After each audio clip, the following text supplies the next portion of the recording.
Ang kwento natin for today ay tungkol sa isang pinakamalakas at pinakamatalinong Dragon Slayer sa kasaysayan na di kalaunan ay mabibighani sa angking ganda ng kanyang mortal na kalaban.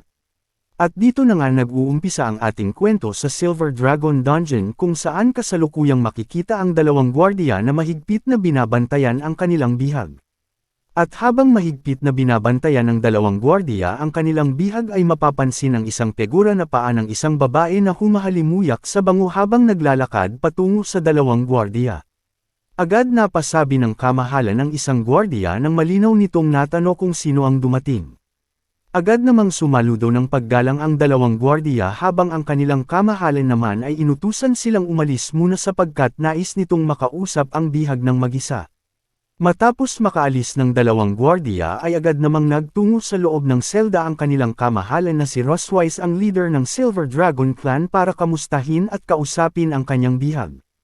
At nang tuluyan na nga itong makalapit sa kanyang bihag ay agad niya rin itong nilait sa pagsabi ng anong pakiramdam na ang dating magiting na bayani na tagapagpaslang ng mga dragon ay kanila ngayong bihag. Walang takot namang nagsalita ang bihag na sana ay paslangin na raw siya nito.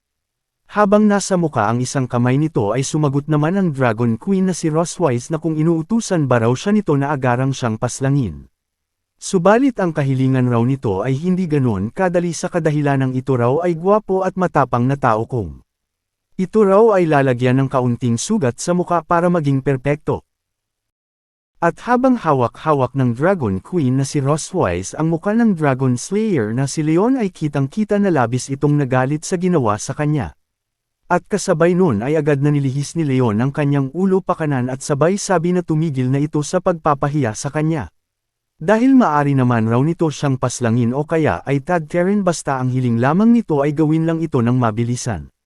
Matapos na masugatan ang pisngi ng Dragon Slayer na si Leon ay agad nitong tinikman ang dugo ni Leon na nasa kanyang kuko habang inaalok itong sumali sa kanyang Silver Dragon Clan. Dahil ito raw ay sobrang lakas na tao at malamang ay hindi nila ito mahuhuli kung ito ay hindi nahulog sa isang patibong ng isang kalaban na tumulong sa kanila. Pangisi namang nagsalita si Leon at sinabi na kung karapat-dapat ba si Roswise na makuha siya bilang kanyang kaalyansa. Agad namang napatingin ng masama si Roswise nang magpintig ang mga tenga nito dahil sa mga narinig nito. At sa gigil nito sa pabalang na sagot ni Leon ay walang ano-ano na hinampas nito si Leon ng malakas gamit ang kanyang buntot dahilan upang mawasak ang mga kadena at tumalsik ito ng malayo at bumangga sa pader. Matapos ang malakas na pagbangga ni Leon sa pader dulot ng paghampas ni Roswise ay kita ang pagsuka ng dugo nito dahil sa lakas ng impact ng kanyang pagbangga. Sa gigil ni Roswise matapos nitong patalsikan si Leon ay agad rin itong lumapit kay Leon at sabay na inapakan ang dibdib nito ng malakas habang sinasabi nito rito na paanong ang isang gaya lamang ni Leon na isang bihag ay nagagawa siyang bastyusan. Saad nito na kung hanggang ngayon pa rin ba ay nangangarap pa rin ito na ubusin ang lahi ng mga dragon at mag-iwan ng isang magandang reputasyon para sa darating na henerasyon. Dagdag pa nito na kung sa tingin ba nito na siya pa rin ang noong sikat at pinakakilala na Dragon Slayer na pinupuri ng libo-libong mga tao. Dahil kung ganun raw ang nasa isip nito ay, isa raw itong hangal na ignorante na nananaginip sa ilalim ng realidad sapagkat dito na raw ito mamamatay. Kaya sa madaling salita ay hindi na raw nito malalasap ang oportunidad na malasap ang kasikatan at kasaganahan na kasama ang kanyang mga anak at mga mag-aaral nito. Pangaasar pa nito kay Leon na ang kanyang mga sinabi ngayon lang ay tila balubhang napaka-interesante. Sapagkat sa totoo lang ay alam na ni Roswise na wala itong miski isang anak o mag-aaral kaya sa madaling salita ay malabo talaga nitong makamit ang kanyang mga sinabi. Pag-alit na tinawag ni Leon ang pangalan ni Roswise at sinabihan ito na wag nito masyadong maliitin ang mga tao. Agad namang pinaloputan ng buntot ni Roswise ang leeg ni Leon nang marinig nito ang kanyang mga sinabi. Matapos paloputan ni Roswise ang leeg ni Leon ay agad nitong iniangat si Leon habang sakal-sakal gamit ang buntot nitong nakapalupot at sabay sinabi na masyado raw matigas itong si Leon. Nagpatuloy sa pagsakal si Roswise kay Leon gamit ang buntot nito habang si Leon naman ay makikitang nahihirapan habang mahigpit na nakakapit sa buntot ni Roswise at pilit na nagpupumiglas. Maya-maya lang ay pilit na nagsalita si Leon at tinawag na kamahalan si Roswise kahit na siya pa ay nahihirapan. Agara namang sumagot si Roswise at tinatanong si Leon kung handa na raw ba ito na magmakaawa para sa kanyang buhay. Habang sakal-sakal at nahihirapan ay pilit na nagsalita ulit si Leon at sinabi nito kay Roswise na si Roswise ay may dalawang nagawang pagkakamali nung umpisa pa lamang. Napuno ng katanungan si Roswise habang si Leon naman ay pilit na ipinapaliwanag ang dalawang bagay na pagkakamali nito. Ang una ay hindi dapat ito nag-iisa kasama ang pinakamalakas na tagapaslang ng mga dragon na lubusang nag-ensayo. Pangalawa ay hindi dapat nito tinikman ang kanyang dugo. Matapos ang pagpapaliwanag ni Leon sa dalawang bagay na pagkakamali ni Roswise ay agad nitong ni-activate ang kanyang nag-iisang alas na forbidden technique na Blood Curse. At kasabay nun ay nagkulay pula ang mata ni Leon na may hugis krus habang naglalabas ito ng pulang aura. Mabilis namang nagtungo ang pulang aura sa kinaroroonan ni Roswise dahilan para mabigla ito sa mga pangyayari at tuluyang mahulog sa teknik. Matapos mapasailalim sa teknik ay tuluyan na nitong binitawan si Leon sa kanyang mahigpit na pagkakasakal. At matapos nitong bitawan si Leon sa kanyang pagkakasakal ay agara nitong humakbang paatras na naguguluhan habang si Leon naman ay tuluyan ng nakalapag sa sahig. Habang nasa ilalim ng Blood Curse ay tulala at gulong-gulo si Roswise sa mga nangyayari habang unti-unti nang nararamdaman ni Roswise na tila ba unti-unting umiinit ang kanyang katawan. Tuluyan nang bumagsak si Roswise sa kanyang kinatatayuan habang napapatanong sa kanyang isipan na kung bakit ang kanyang katawan ay nagkakaganon. Wala nang magawa si Roswise ng tuluyan nang lumakas ang epekto ng teknik kaya napatanong na lang ito sa kalangitan na kung ano na nga ba talagang nangyayari sa kanya. At habang gulong-gulo si Roswise sa mga nangyayari ay tuluyan nang nagsalita si Leon at sinabi nito kay Roswise na maya-maya lang ay unti-unti na nitong mararamdaman ang walang hanggang sakit at pagdurusa sa kanyang kaluluwa ng panghabang buhay. Habang ipinapaliwanag ni Leon kay Roswise ang epekto ng teknik ay makikita naman si Roswise na namumula habang nakakagat sa lobby at tila ba nahihirapan.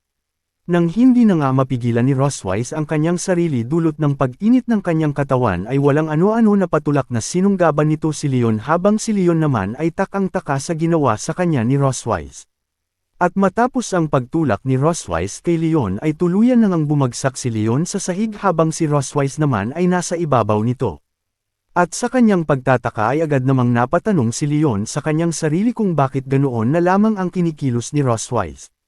Nang hindi malaman ang sagot sa kanyang mga katanungan ay minabuti na lang niyang pagmasdan ang nag-iinit na si Roswise at matapos ang kanyang obserbasyon ay doon niya lamang napagtanto na tila ba si Roswise ay nag-iinit at parang gusto nitong magpabengbang. Ngunit bago pa man ni Leon mapagtanto na si Roswise ay tila ba nag-iinit na ay si Roswise naman ay tuluyan na nga siyang hinalikan sa kanyang lobby dahilan para mabigla ito sa mga pangyayari. Ilang minuto matapos maproseso ng kanyang utak ang mga pangyayari ay agad namang namula si Leon matapos niyang mapagtanto na hinalikan pala siya ni Roswise sa kanyang lobby. At dito ay tuluyan nang naganap ang karumal-dumal na choke-chokan at bembangan habang makikita sa sahig ang mga nagkalat nilang mga ebidensya. Matapos ang ilang oras na bembangan at mga banitan ay tila ba makikita na unti-unti nang naglalaho ang epekto ng Blood Curse. At nang tuluyan nang mawala ang bisang ng teknik ay wala na itong nagawa kung di tanungin ang kanyang sarili kung totoo nga ba talaga ang lahat ng mga nangyari. Matapos makumpirma na totoo ang mga nangyari ay sa galit ay agad nitong nilingon si Leon habang isinusumpa ito. Pasigaw naman nitong tinanong si Leon kung ano nga ba ang ginawa nito sa kanya at bakit siya nagkaganon.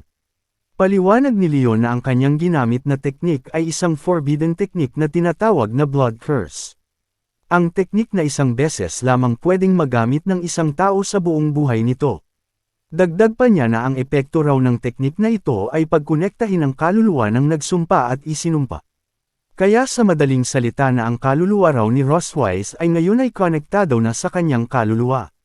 Kaya kung siya raw ay sakaling mamatay ay asahan na raw ni Roswise na ilalagay siya nito sa walang hanggang sakit at paghihirap. Hindi naman napaniwala si Roswise sa mga pinagsasabi ni Leon at sinabi na wala namang katuturan ang lahat ng mga pinagsasabi nito sa kanya.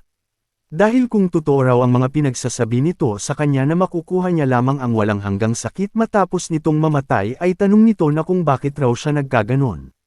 Paliwanag ni Leon na ang nangyari raw sa kanilang dalawa kanina ay isa lamang aksidente. Dahil ang kanyang buong pagkakaalam na epekto ay ang sakit na matatamo lamang nito matapos niya na mamatay ngunit hindi niya inaasahan na ang side effect pala ng blood curse ay gawin isang sabik na hayok at uhaw sa laman ang nasa ilalim ng teknik na ito. Sa kahihiyan dahil sa mga narinig at pati na rin sa mga nangyari ay napasigaw na lamang si Roswell sa galit at sinabihan si Leon na tumigil na ito sa pagpapaliwanag. Ngunit bagamat na pinagsabihan na tumahimik na ay mas lalo pa itong nang asar at pangise na sinabi nito na kung hindi siya nagkakamali ay alam niya na ang mga dragon na gaya ni Roswell ay may sinusunod na panuntunang monogamiya. Sa madaling salita raw ay matapos niyang mamatay ay ang Silver Dragon Queen na si Roswell ay hindi na makakahanap ng kanyang kapareha pati ang makagala sa panahon ng tuwing tagsibol lalo na ang ipaliwanag sa buong Silver Dragon Clan ang lahat ng mga nangyari. Napangiti naman si Leon sa naging resulta ng mga pangyayari sa kadahilanang hindi niya inaasahan na masigit pa pala ang mga mangyayari kesa sa kanyang mga inaasahan. Kaya binalikan niya ng pangaasar ito at sinabi na kanina lamang ay inaasar siya nito tungkol sa kawalan niya ng anak at disipulo subalit ngayon ay tila ba mabilis ang pagbalik ng karma at ngayon ay halos parehas na sila ng sitwasyon pagdating sa bagay na iyon. Dahil sa kanyang mga narinig mula kay Leon ay napasugod na lamang ito sa sobrang galit habang inihahanda ang kanyang panapos na atake. Ngunit bago pa man tumama sa mukha ni Leon ang kanyang atake ay bigla na lamang siyang napahinto nang marinig niya ang mga sinabi ni Leon na kung gusto na raw ba niyang patayin si Leon ngayon gamit ang kanyang mga kamay dahil kung ganun nga ay hindi na raw nito kailangan pa ang mag-abala sa kadahilanang maya-maya lang ay mamamatay na rin naman raw siya. At bago pa man tuluyang mawala ng malay tao si Leon ay nag-iwan muna ito kay Roswell ng mga kataga na sana ay mabuhay lamang ito habang buhay na puno ng galit at sakit hanggat nabubuhay ito. Matapos itigil ang kanyang atake at matapos na marinig ang huling salita ni Leon ay agad na rin siyang nagbihis at nang matapos na nga ito sa kanyang pagbibihis ay napag-isip-isip niya na hindi niya muna papaslangin itong si Leon. Habang nakatayo sa harapan ng walang malay na si Leon ay naaasar naman na sinasabi ni Roswell sa walang malay na si Leon na isa lamang itong hamak na tao ngunit kahit ganun ay nagawa pa rin ito na maghiganti laban sa kanya sa pamamagitan ng pinakakakaiba nito na paraan. Ngunit ang nais lamang raw nito ay mamatay ng ganon-ganon na lamang. Sa kanyang asar at sa kanyang determinasyon na muling makapaghiganti kay Leon ay napag-isip-isip niya na lagyan na lamang niya ito ng marka ng kanyang Silver Dragon Clan dahil napag-isip-isip niya rin na wala ring kwenta ang kanyang paghihiganti kung bigla na lamang niya itong papatayin. Makalipas lamang ang ilang minuto ay matagumpay na nga na nalagyan ni Roswell si Leon ng kanyang marka habang makikita naman si Leon sa sahig na tila ba wala pa rin itong malay.